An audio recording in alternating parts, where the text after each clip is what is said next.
Ganitong luto naman sa chicken breast ang gawin nyo mga kakusina. Grabe, ang sarap. Mapapa-underize ka talaga pag ganito ang ulam mo. And mga kakusina, for today's video is magluluto tayo ng chicken stick.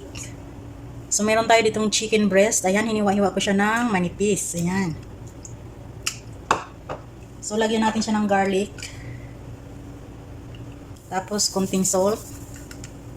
Then onion powder. Tapos garlic powder. Tapos paminta. Paprika. Tapos soy sauce. Oyster sauce. Anato powder. Lemon juice. Halo-haloin.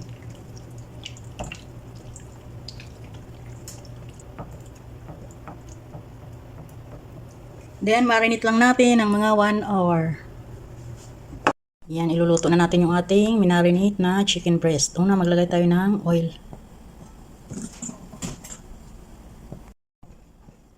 Tapos, igisayin natin yung onion.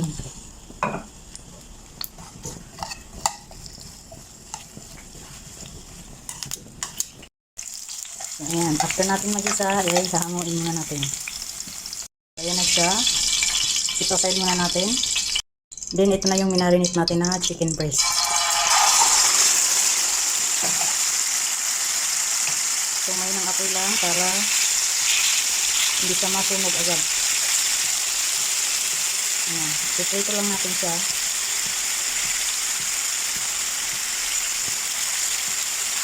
Bango.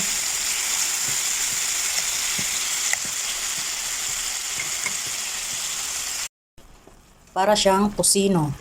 Chicken tocino stick. Ayan. O diba, bagong recipe yan.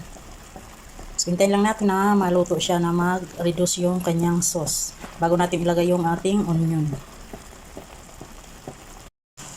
Ayan na guys, malapit na siyang matuyo. Ayan.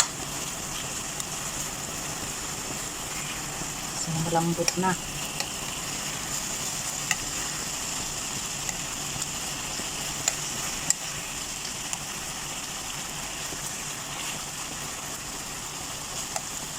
Mamantika na.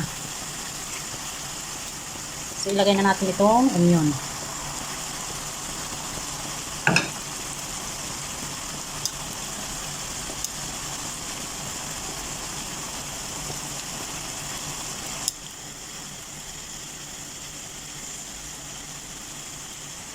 So, ayan na yung ating chicken tocino stick.